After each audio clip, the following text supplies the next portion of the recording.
momento, ali por volta de 1530, o rei Dom João III, rei de Portugal, resolve mudar e deseja ativamente agora colonizar, no sentido em que ele sabe dessa própria necessidade, sabe que existe essa necessidade de colonizar, ou então iria perder. Por isso, ele começa a desenvolver, junto com essa liderança portuguesa, o sistema que vai ser implantado no Brasil para colonizar, que é o famoso sistema de capitanias hereditárias. O sistema de capitanias hereditárias já era conhecida pelos portugueses. Esse sistema que vai ser empregado no Brasil já tinha sido, por exemplo, implantado na Ilha de Madeira. É claro que vai ter as suas adaptações para o Brasil, como, por exemplo, o próprio tamanho dos lotes que seriam doados para aquelas pessoas que realmente se interessassem por colonizar. E aí é onde está uma das chaves para entender também o que vai se processar no Brasil. O governo português estava muito interessado em colonizar, mas não queria, não desejava gastar recursos do governo, do país, para que fosse colonizado. Então, vai incentivar que a iniciativa privada fizesse essa colonização. Para isso, mediante as próprias dificuldades, os próprios problemas de vir para cá, de colonizar essa região e de ter que tirar do próprio bolso para colonizar, deveria existir alguns incentivos. Esses incentivos para, obviamente, fazer com que algumas pessoas realmente se interessassem pela colonização do Brasil, arriscando valores altíssimos ou até mesmo a perda de sua vida.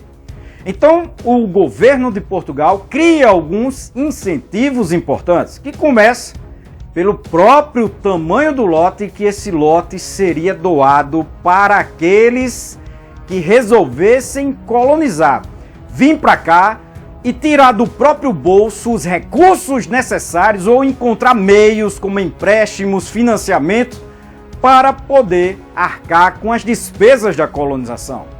Esses capitães donatários receberiam esse lote e teriam, por exemplo, alguns privilégios, algumas vantagens importantes, como, por exemplo, aplicar a lei, cobrar alguns impostos dos seus colonos.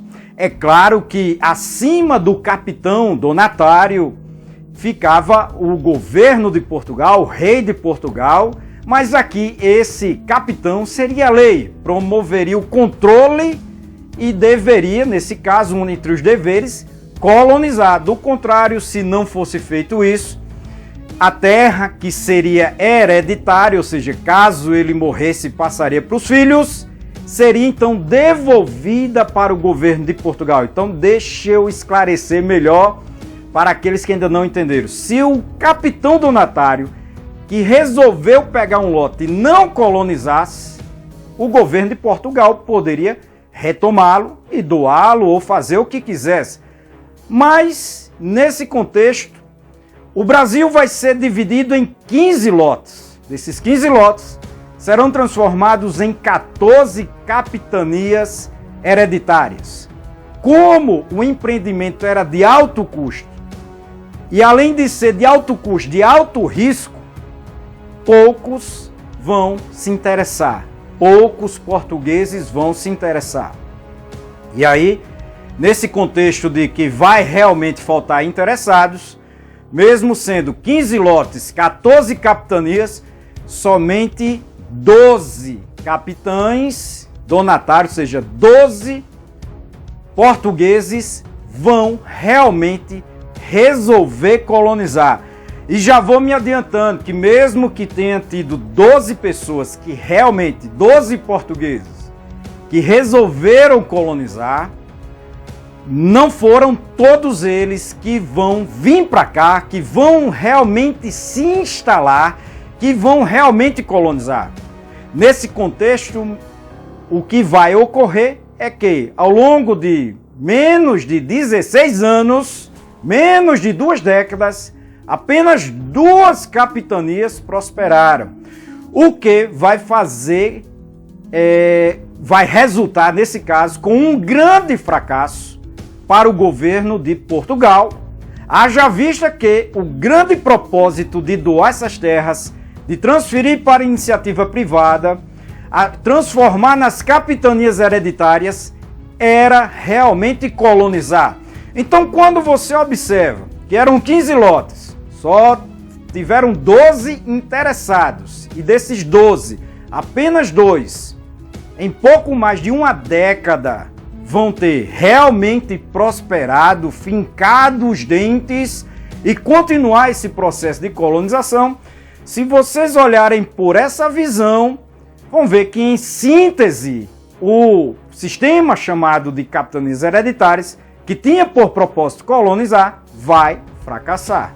Por isso, na visão portuguesa, do governo de Portugal e do ainda rei Dom João III, ele vai resolver mudar o sistema com o propósito de incentivar cada vez mais esse processo de colonização. E aí é que ele vai mudar, em 1548, o sistema de capitanias hereditárias, vai criar, vamos chamar assim, de uma camada a mais, de um sistema a mais, para incentivar e ajudar na colonização do Brasil, que é o sistema de governo geral.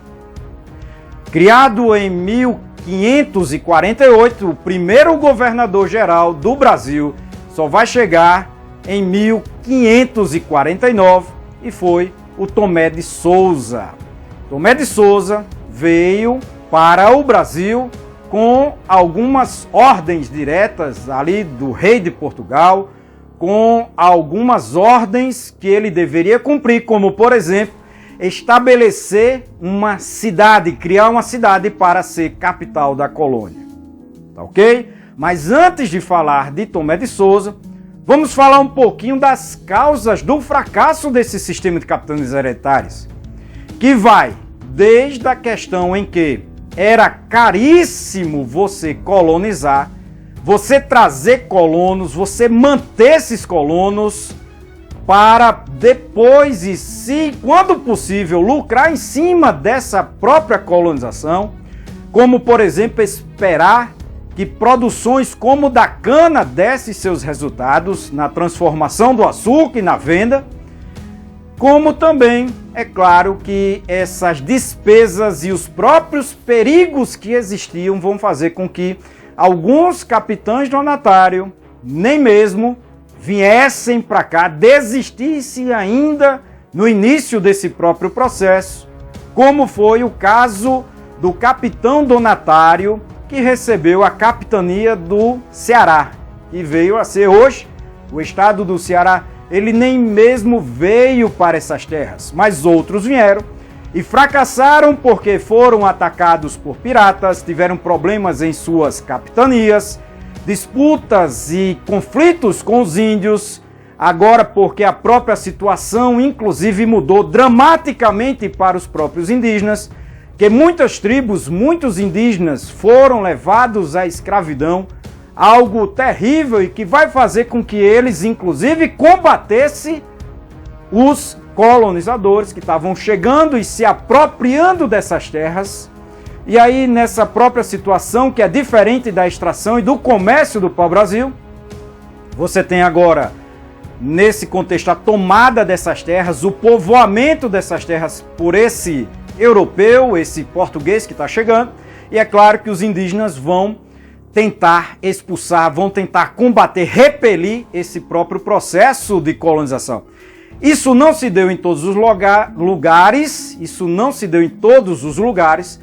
e o que eu quero dizer é que em alguns pontos, alguns desses capitães donatários tiveram, vamos dizer assim, um pouco mais de sorte e tiveram dificuldades menores nesse próprio contato com os indígenas, o que obviamente facilitou a colonização e o estabelecimento das suas capitanias hereditárias, como é o caso da de Pernambuco, aonde Duarte Coelho vai ser bem feliz pelo ponto onde ele achou, né, pelo processo que se desenrolou aqui. É claro que ele teve problemas, mas não tanto quanto outros capitães donatários. Por isso, contando com um pouco mais de dinheiro e sorte, ele vai realmente conseguir colonizar e prosperar na sua capitania, e vai ser decisivo esse processo do estabelecimento da capitania de Pernambuco, ali com a cidade de Olinda, vai ser decisivo para o processo de povoamento e tomada desse próprio território e conquista desse território pelos próprios portugueses. Então, o sistema fracassou por causa dessas situações que vocês estão vendo, como, por exemplo, conflito com os índios, problemas com piratas, guerras, lutas, problemas dos colonos com os próprios capitães donatários. Então, nesse próprio sistema que está se desenrolando, gerando esses conflitos, essas tensões, a maior parte dos capitães donatários abandonou sua capitania, sua tentativa de colonização, ou em alguns casos mais drásticos, nem mesmo vieram para o território do Brasil. Acredito que deu para vocês compreender, né, tudo aquilo que foi exposto nessa videoaula. Observem também as outras videoaulas que são relacionadas sobre esses temas. Além daquelas videoaulas que estão ligadas ao Brasil nesse período, assim como também as situações europeias, o mercantilismo, essas próprias relações que vão se desenrolar nesse período. E com certeza, mediante tudo aquilo que foi exposto, se vocês realmente se dedicar, eu tenho certeza que dá para aprender muito melhor tudo aquilo que foi falado.